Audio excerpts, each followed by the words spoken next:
delighted this evening to have Rhod Sharp as our speaker. Rhod and his wife, Vicki Staybaker, have been full-time Marblehead residents since 2007 when they made the move from London. Rhod Sharp presents a program called Up All Night on BBC Radio 5 Live. Although American guests who have been invited to be on the program were initially suspicious when they were asked to go up to Rhod's attic and be on some kind of a program, they got over it. And the Washington Post once described Up All Night as probably the best nighttime radio show in the world. While the show is heard in Great Britain and Northern Europe on AM radio, it has an even wider reach on the internet. By Googling the show, Up All Night, you can, and many Marbleheaders do, listen to Rhod hosting from Franklin Street 3 times a week, Mondays through Fridays at 8 o'clock. Rhod Sharp this evening will present a talk called Avery's Fall, the Doomed Mission of Marblehead's First Pastor, about the tragic life of the first man to come to Marblehead to preach the gospel. His interest in Parson Avery was sparked by Dennis Calhoun, who was the minister at Old North Church, who asked him to recite the famous poem by the 19th century poet John Greenleaf Whittier, the poem which is entitled "The Swan Song of Parson Avery." So I don't want to give any more of this story away. So we're delighted to have Rhod this evening, and thank you very much. Thank you, Tom. Well, thank you so much for that generous welcome. That's terrific. And as I say, I'm rarely unqualified to be standing here talking to the Marblehead Historical Society. So I would ask for your generous patience and tolerance tonight. And indeed, if I do get things as you understand them really wrong, I would like to know about it. And we'll have a large Q&A session at the end for the purpose of putting right all my wrongs. A good story should have a beginning, a middle, and an end. And yet tonight we know only the end of the story of the Reverend John Avery and his doomed mission to Marblehead. A terrible shipwreck that took the lives of himself, his wife, and their 6 children before they'd even got here. Of the life that preceded that dreadful climax, we know very little.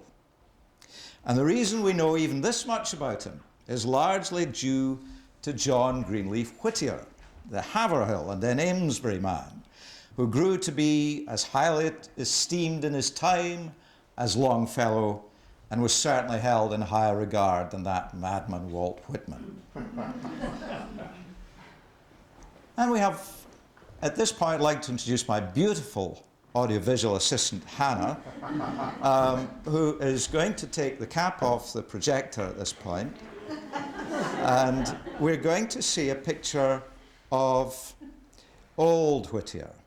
This is Whittier at his desk in Amesbury, at the height of his powers. And we'll just have a little focus there, just till we bring him into the absolute peak of his powers. There he is. And maybe, do you think is there any way of killing these lights so we can see the screen, Pam, a bit better? That's super. Good. So there we are. There's John Greenleaf Whittier. And look at him. You know, he's a Victorian hero. There he is. He's probably just published his collected poems, in fact, has just been published in England in the year of 1858, I think.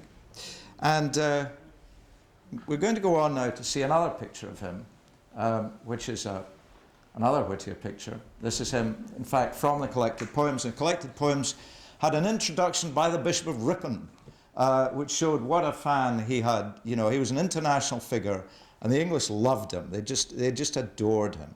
And his collected poems were published in 1860, and they sold like the proverbial hotcakes. You know, the Victorians were very, very big on narrative poetry. But the picture I really want us to look at is this next one, because this is the young Whittier. And you can see here this, the painters tried to give him this domed forehead and, you know, a thoughtful look, maybe just a little more focused, thoughtful look.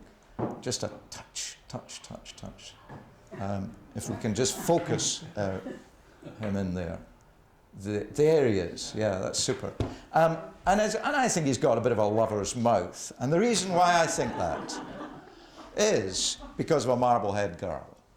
Her name, according to Marblehead's historian Samuel Rhodes, was Evelyn Bray, and she lived on the southwest corner of Washington and State Streets, at the home of her father, the Revolutionary War captain Edmund Bray.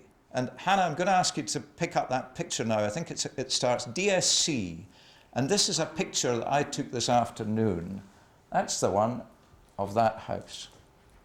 There it is. It's Oakham Bay canvas. Down there to the left is Maddie's, over the street, as you can maybe see, is hand in hand. And there it sits. And it's got an extension now, it's been built on at the back.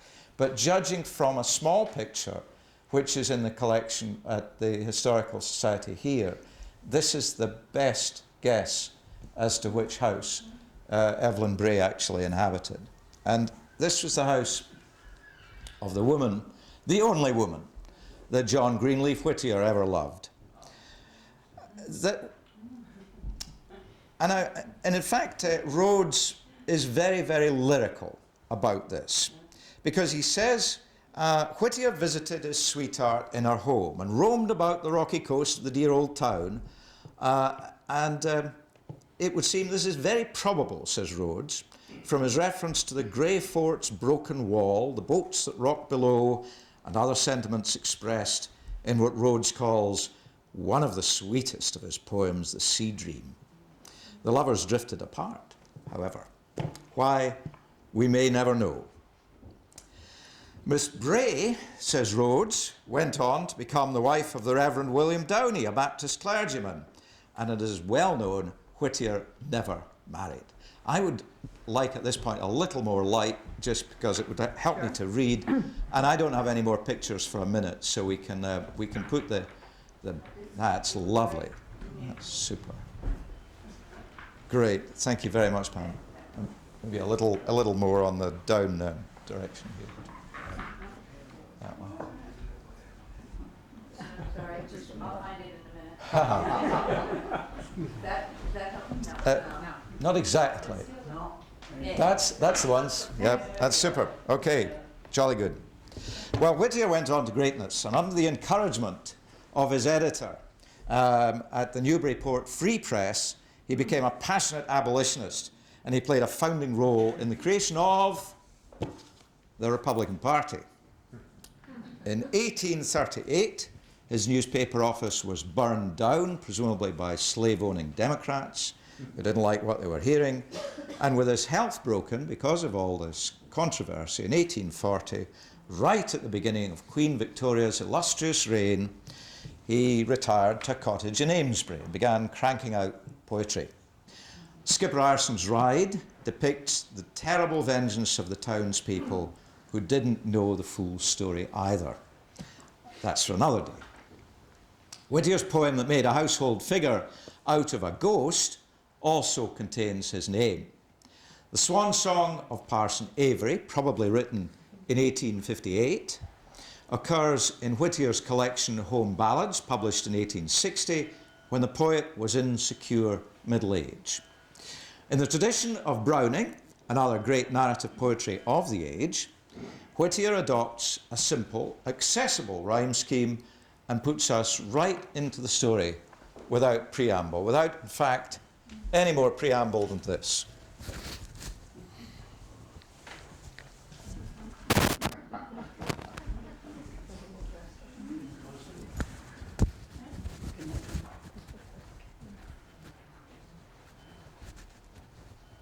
Pay no attention to the man behind the screen.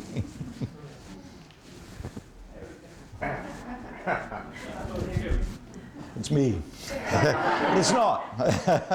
Because, for the sake of this, I imagine the narrator, his narrator, Whittier's narrator, looking back on these events at least a century earlier. Maybe it's something that the narrator is recollecting in his youth. So we've got a Victorian remembering sort of Elizabethan, except he's not an Elizabethan. He's a colonial. He's a very, very early colonial, a full 2 centuries earlier. So we're looking back through a glass that's got a bit smoky and old with time. But Whittier's man, I think, in this poem, is a local man with that peculiar West Country twang of the early Marblehead. And I must ask Pam for a little more light yet, please, if I could have a little more light on what I've got here, because I'm looking at 6-point type. That's great, thank you. The Swan Song of Parson Avery.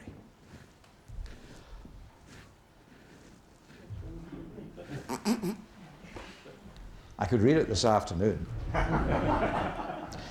When the reaper's task was ended, and the summer wearing thin, Parson Avery sailed from Newbury with his wife and children 8, dropping down the river Arbor in the shallop Watch and Wait. Pleasantly lay the clearings in the mellow summer morn, with the newly planted orchards dropping their fruits firstborn, and the homesteads like green islands amid a sea of corn. Broad meadows reached out seaward, the tided creeks between, and hills rolled wave-like inland, with oaks and walnuts green, a fairer home, a goodlier land, his eyes had never seen. Yet away sailed Parson Avery, away where duty led, and the voice of God seemed calling to break the living bread to the souls of fishers starving on the rocks of Marblehead. All day they sailed. At nightfall, the pleasant land breeze died. The blackening sky at midnight its starry light denied, and far and low the thunder of tempest prophesied. Blotted out were all the coastlines, gone were rock and wood and sand. Greatly anxious stood the skipper with the rudder in his hand, and questioned of the darkness what was sea and what was land. And the preacher heard his dear ones nestled round him weeping sore. Never heed, my little children, Christ is walking on before, to the pleasant land of heaven, where the sea shall be no more. All at once the great cloud parted, like a curtain drawn aside, to let down the torch of lightning on the terror far and wide, and the thunder and the whirlwind together smote the tide.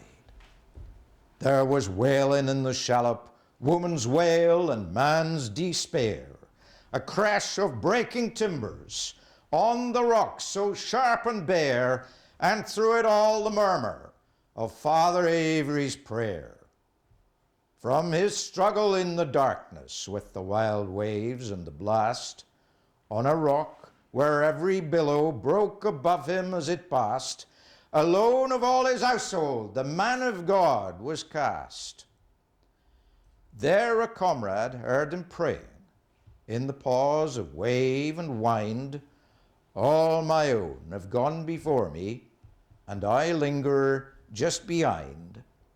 Not for life I ask, but only for the rest thy ransomed find. In this night of death, I challenge the promise of thy word. Let me see the great salvation of which mine ears have heard. Let me pass from hence forgiven through the grace of Christ our Lord.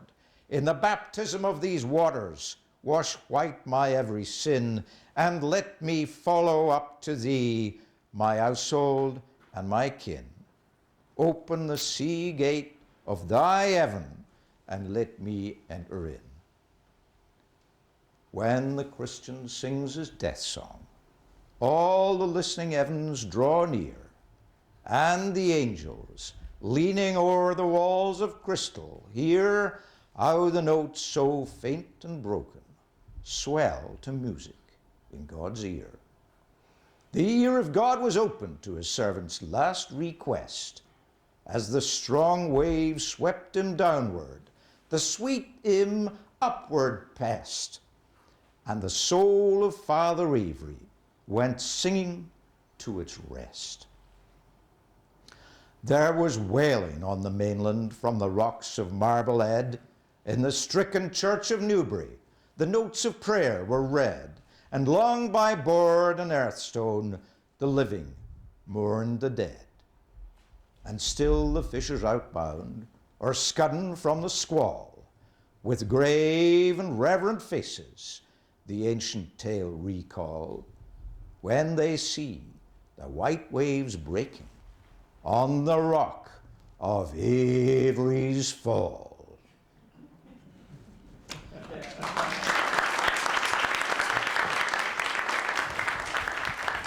And you can imagine how the Victorians loved that. They loved that dramatic stuff. They loved it when somebody came and performed for them. And as I say, Whittier, in the tradition of Browning, writes a very, very simple, accessible narrative poem that you don't miss the meaning. You know fine what he's talking about.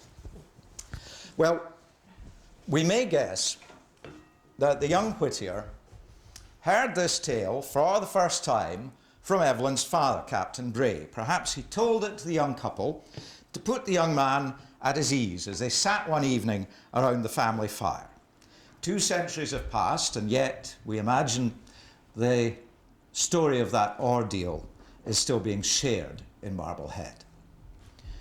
But the more likely, if prosaic, scenario is that Whittier and his sweetheart learned it at the same time from a favourite set text at Haverhill Academy. Cotton Mather's Magnalia Americana, published in 1702, sets the legend of Parson Avery in solid New England granite and God-fearing Puritanism.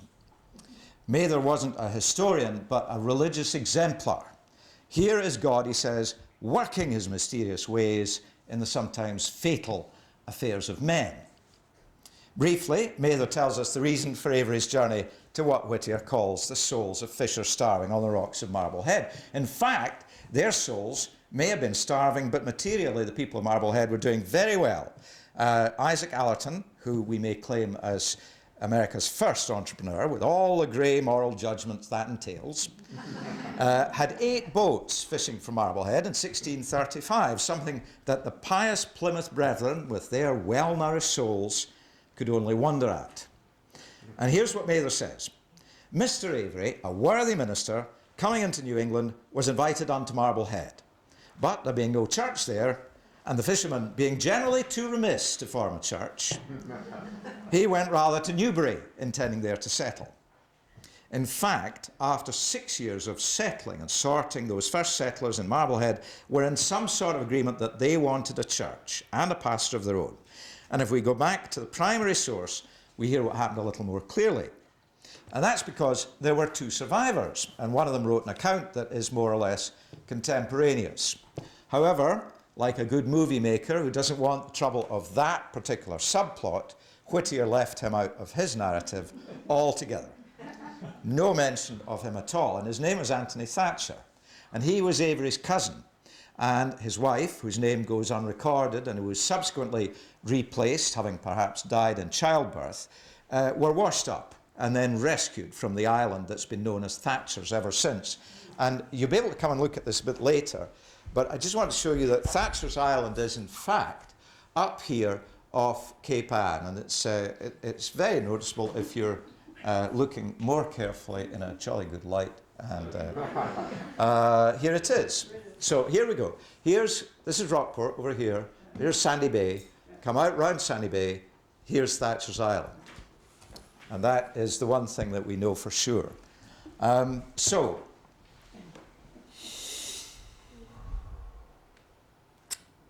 Thatcher's narrative of the shipwreck was collected by Alexander Young in his chronicle of the first planters of the colony of Massachusetts Bay from 1623 to 1636. And this is what Thatcher says. Upon our arrival in New England, which incidentally was aboard the James from Southampton, says our second source, Governor Winthrop, there was an offer made to us. My cousin Avery was invited to Marblehead to be their pastor in due time, there being no church planted there as yet, but a town set up to a town appointed to set up the trade of fishing. Because many there, the most being fishermen, were somewhat loose and remiss in their behaviour, my cousin Avery was unwilling to go there. And so, refusing, we went to Newbury, intending there to sit down. Again, that word remiss, but it's much clearer what Thatcher is driving at. They were, as we know now, a bunch of drunks.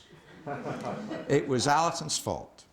He played the market when he was back in England on a commission from the Plymouth colony, taking loans for fishing equipment at ruinous rates and pretty much assuring that the Plymouth colony was the first American mortgage to go underwater.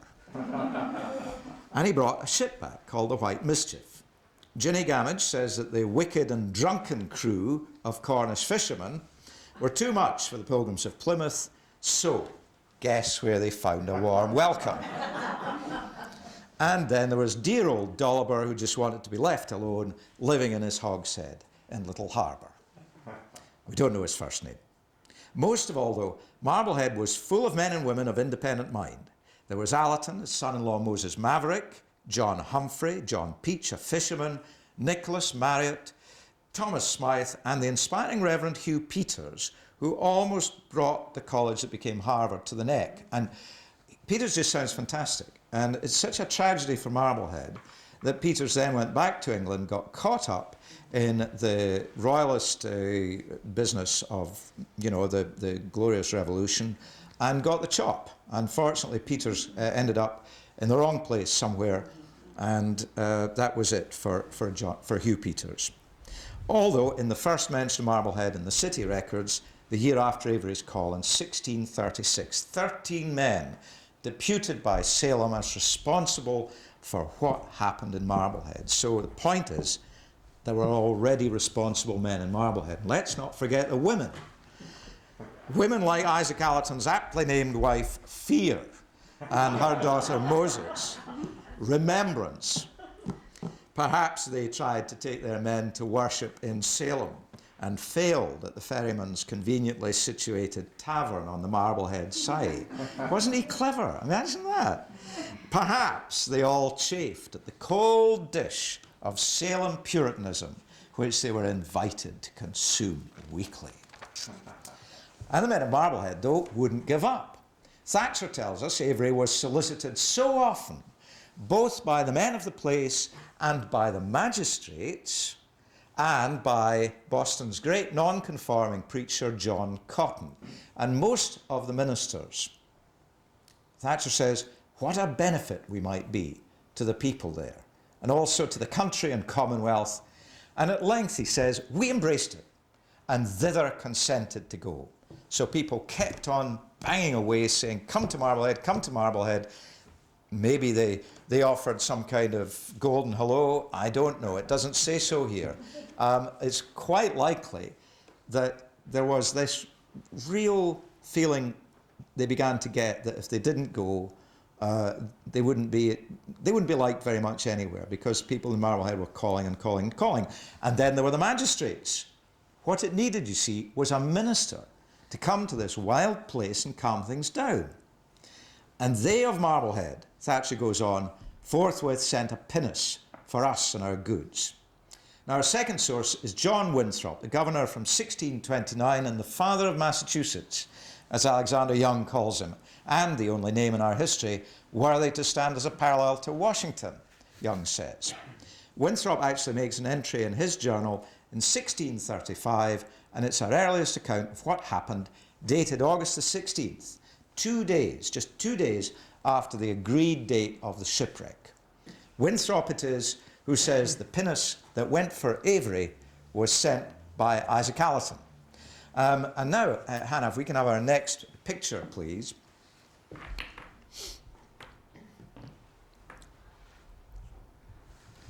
Here comes a pinnace. It's a tiny little drawing. It's a little inky drawing in the corner of somebody's journal.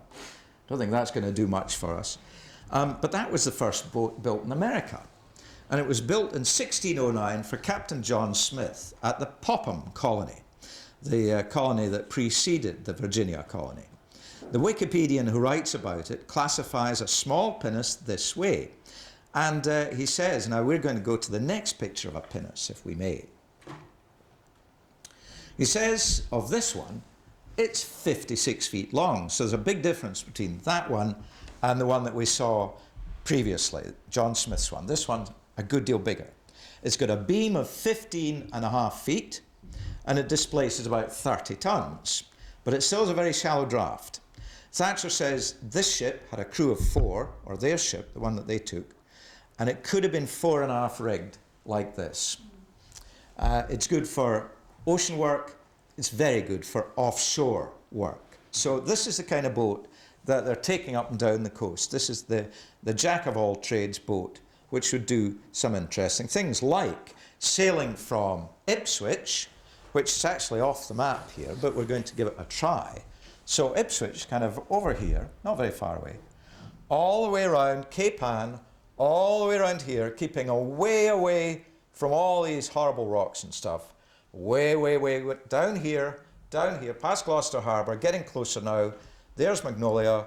Can almost see Abbott Hall, except it's not been built yet, and we're in Marblehead. But that's quite a step in 1635.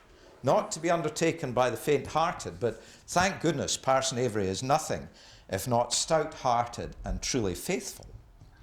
So they get on this boat with a complement of 23 people, their household belongings, and at least 1 goat. How would you feel?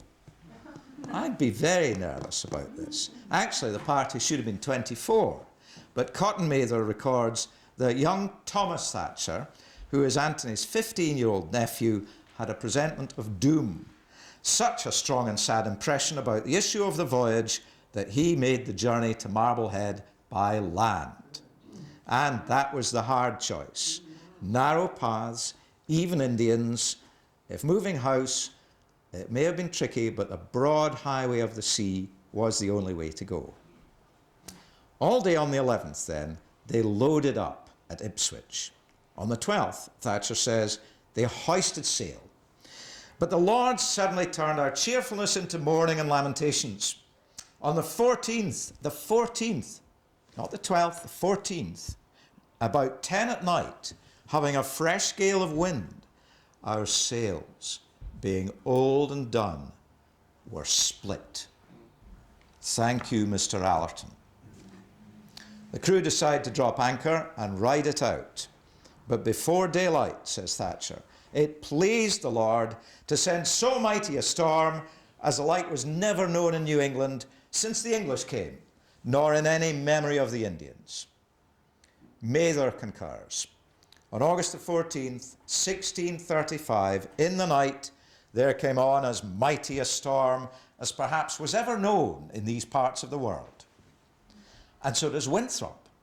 The wind having blown hard at south and southwest a week before, about midnight, it came up at northeast, and it blew with such violence, with such abundance of rain, that down many hundreds of trees near the towns, overthrew some houses and drave ships from their anchors. And that last bit is the bit that we're interested in.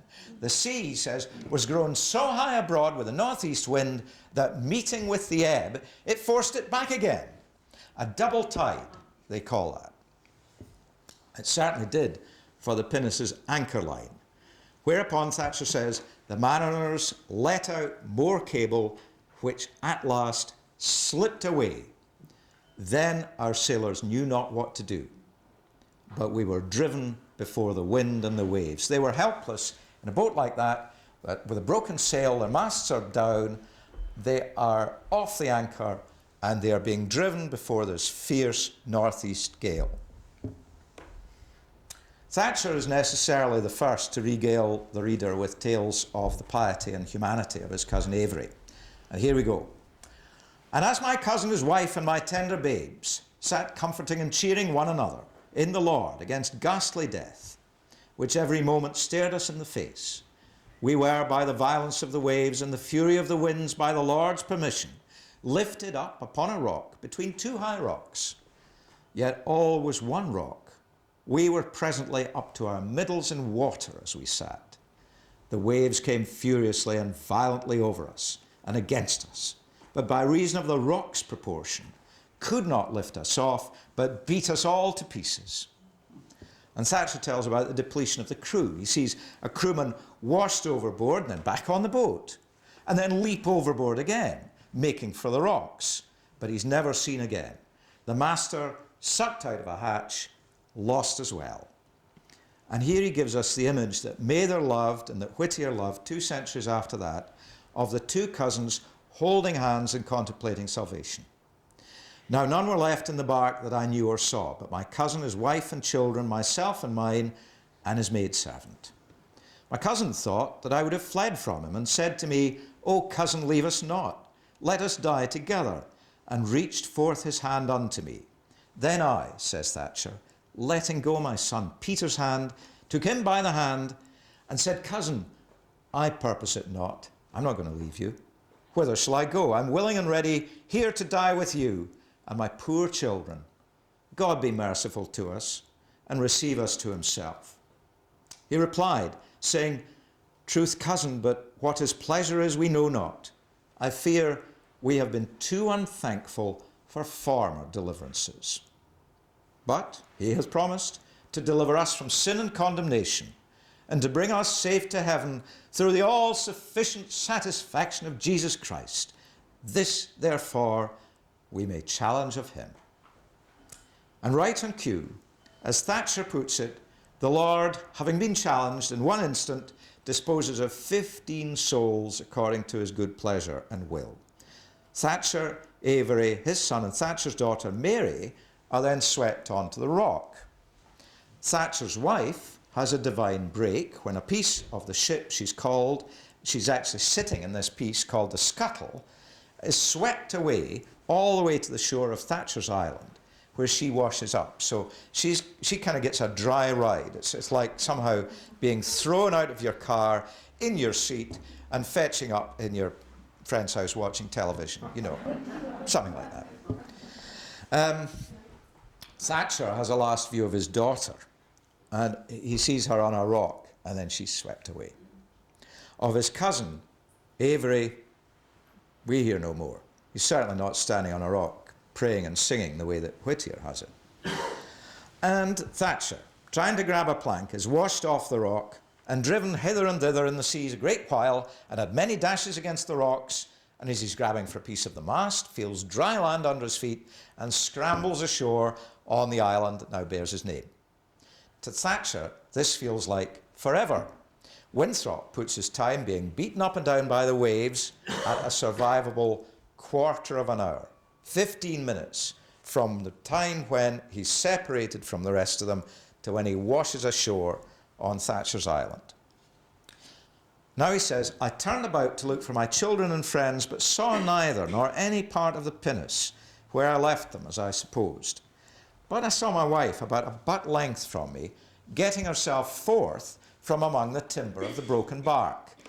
So there she is. She's safe on the island, and she's scrambling up right beside him. Later, they discover the body of one of their children washed ashore, and that's the only body they ever find. 21 people were drowned, says Winthrop, who then tells us as much as we know about our subject.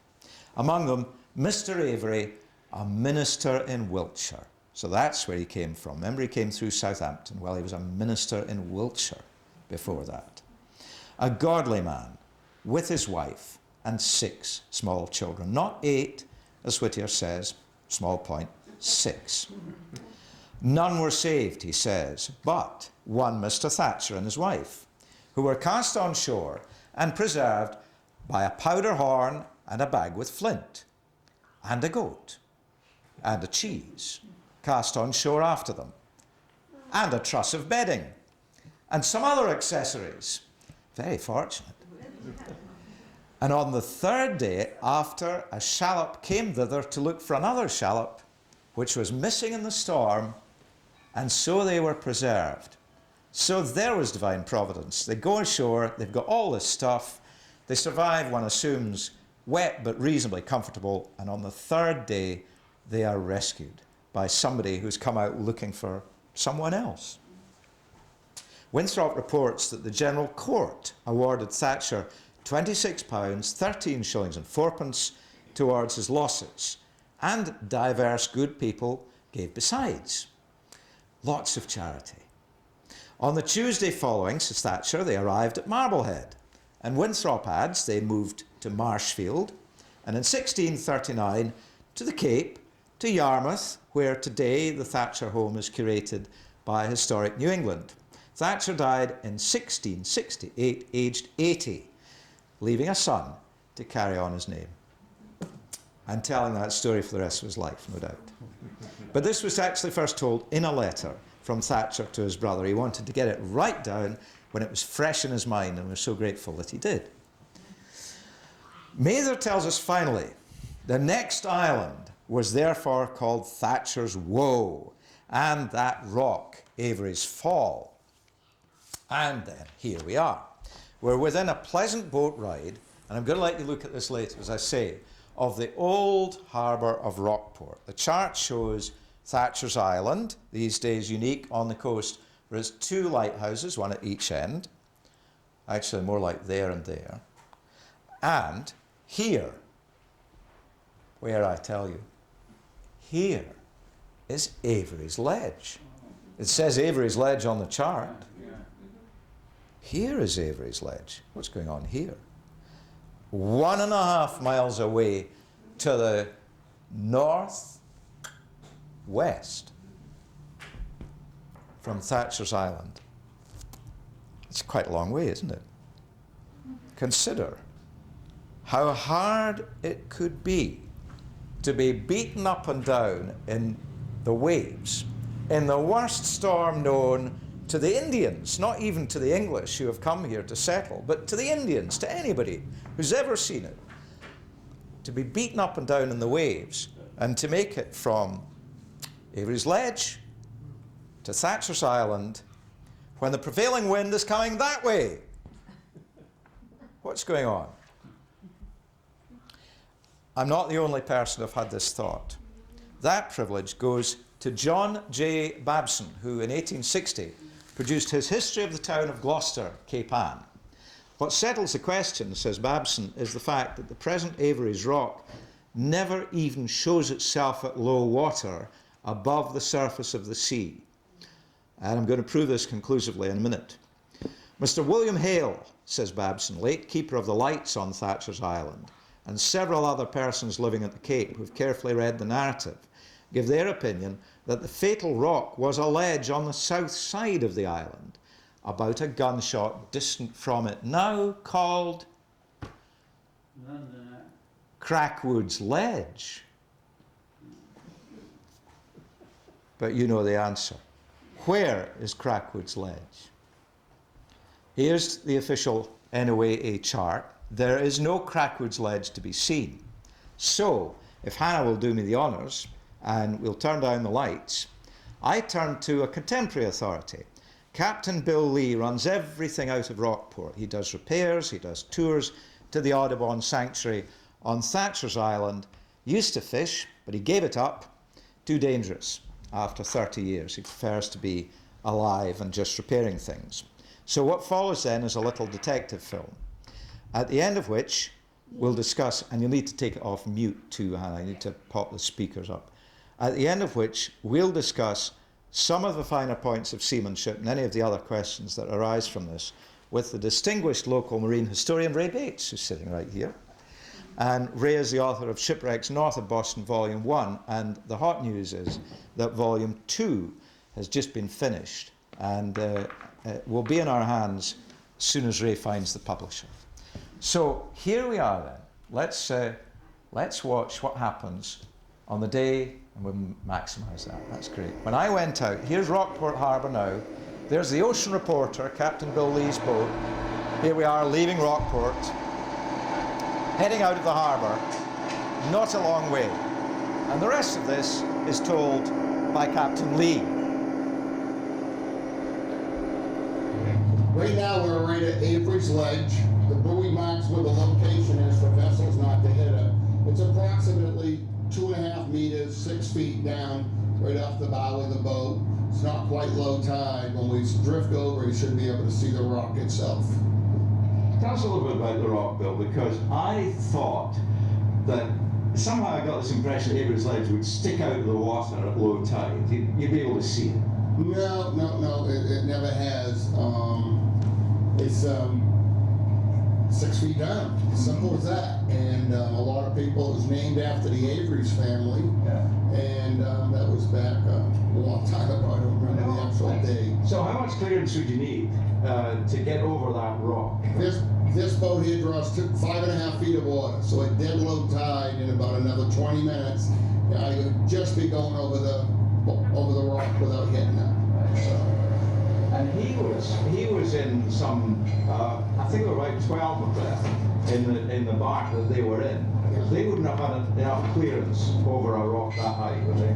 Well, back then, most of those coastal barks that we use up and down the coast, I'm not aware of any that would draw more than 6 feet of water because of the harbors. They came out of Ipswich, and Ipswich is only a 5 or 6 foot draft harbor, down through the Essex River, over the Ansquam River, even going into Marblehead. There's a lot of deep water between here and there, but I'd be some surprised if they were in a boat that drew more than that. Let's see, without risking the craft, obviously, let's see if we can get another look at the water where Avery's Ledge is. And then I'd like you to take us to the other place that's often mentioned in the story, which is Thatcher's Island. Correct, I'd be happy to do that. So right now, let me maneuver the boat and I'll take you right over the top of the rock. So we're going into Avery's Ledge now, and you can see from this chart that we're pretty close. We've got, what, 31 feet there. 31 feet going around it. Right now we're getting ready to go to the top of it. This is the vessel here. This is Avery's Ledge. This is the Avery's Ledge buoy. So in a few minutes, or a few seconds here, you'll actually see us climb up the rock. As you can see the water down to 20 feet. We're climbing up to the top of Avery's Ledge now, 9 feet, 8 feet. It's not a big pinnacle, as you can see. Avery's Ledge, there's another little piece of it, 6 feet, 5 feet. Wow. So we had 5 feet of water. Okay, so that's Avery's Ledge right. There was a tragedy out here this year, wasn't there? There was a local man who was lost over pretty near Avery's Ledge. He was lost right in the edge of Avery's Ledge. He was setting out lobster gear. His name was Peter Pridepot. And he was locally a writer for the local newspaper, but a long time advocate to help fishermen. And was also a fisherman himself. And I believe his actual talent was a marine biologist from college. You ask yourself how somebody so experienced can be lost, you know. So a lot of people like to know what happened. But this is a dangerous game out here. This is the equipment moves fast. Something breaks. You get a line in your around your leg going overboard. Sometimes you get a little complacent on what you're doing. It's just you have to just take and shrug your shoulders and move on.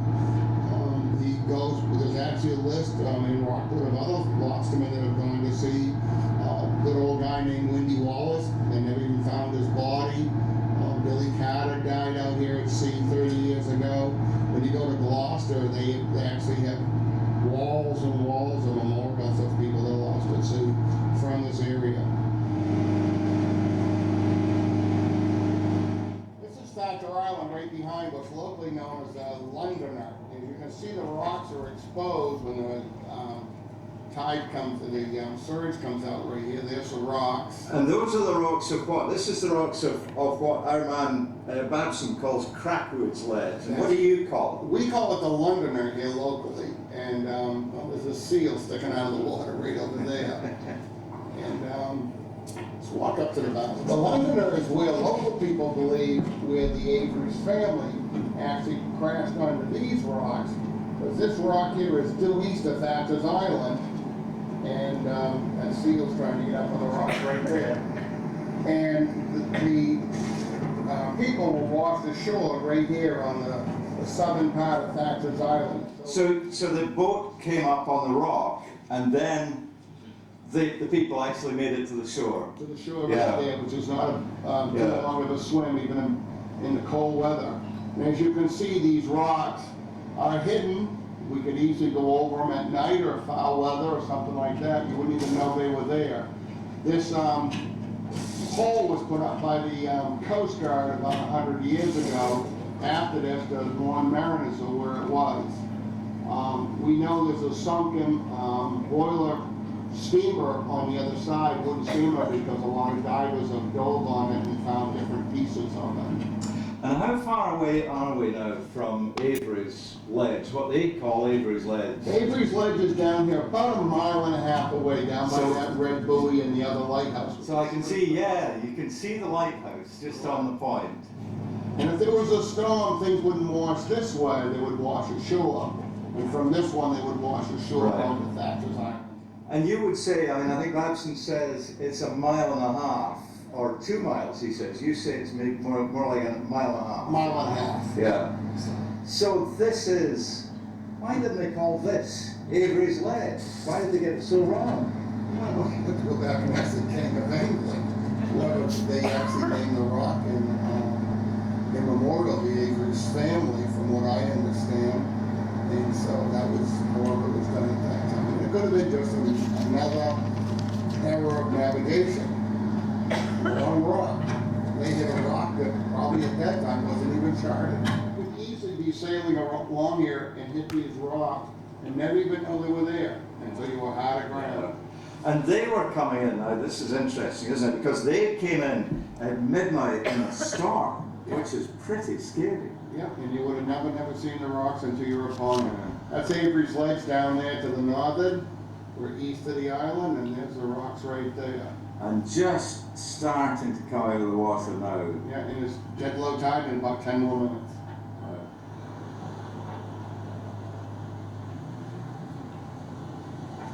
I think that's about as close as we actually want to get to Crackwood's Ledge.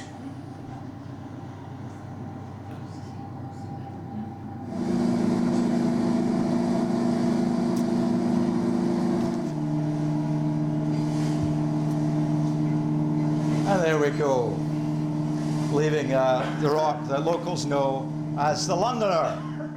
And now I'd like to ask Ray Bates to come up here and let's have a proper look at this chart. So I'm going to put this up in the middle here. We get lots of light on this now, Pam, thanks. Sorry. There we are. So that's the mystery solved. Crackwoods, not Crackwoods, but the Londoner is here. Here's our prevailing wind is kind of swinging, isn't it? East, northeast. Quite reasonable to assume that you could get blown from there to there in big seas in 15 minutes. Absolutely. This isn't my neck of the woods, Marblehead is, but I am somewhat familiar, had been around here.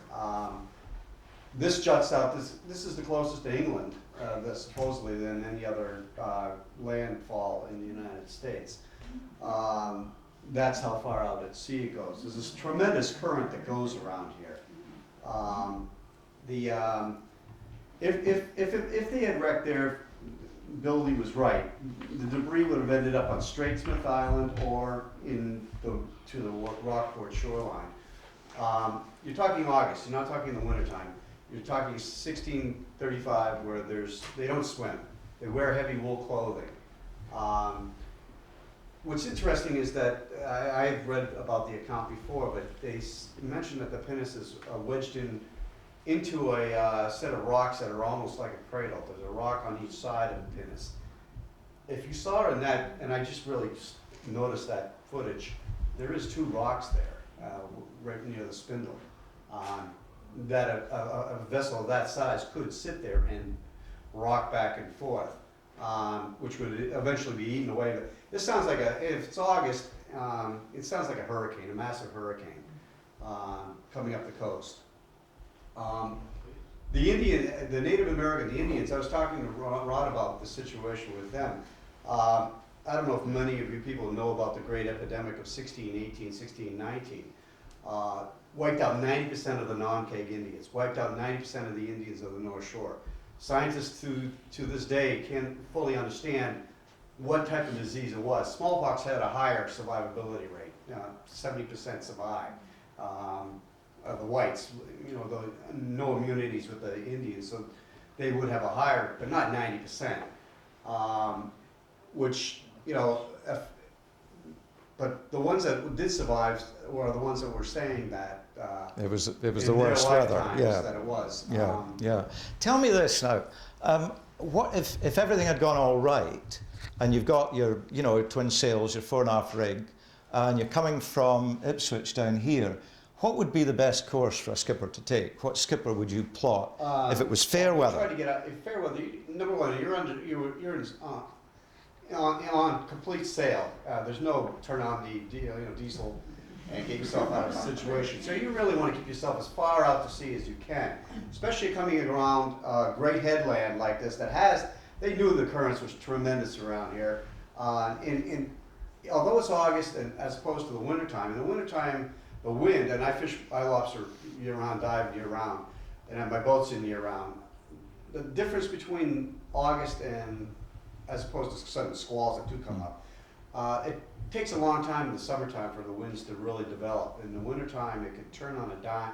It can increase 15, 20 knots in 20 minutes. But this situation sounds like a hurricane. What about this? This puzzles me. Is it reasonable they embark on the 11th, so they get all the goat Right. and the kids and everything loaded up on the 11th, nice and bright in the morning on the 12th, they Right. set off, they hoist sail. How come they're only there by the evening of the 14th? That's amazing. I mean, that's one thing. See, I'm not a sailor, number one, but I can fully understand how, there are things called doldrums that they're out there, and for days on end, there'll be no wind. August is a very light month typically. Excuse me? August and July Yeah. are very, very light airs. So Right, So and Just then no wind.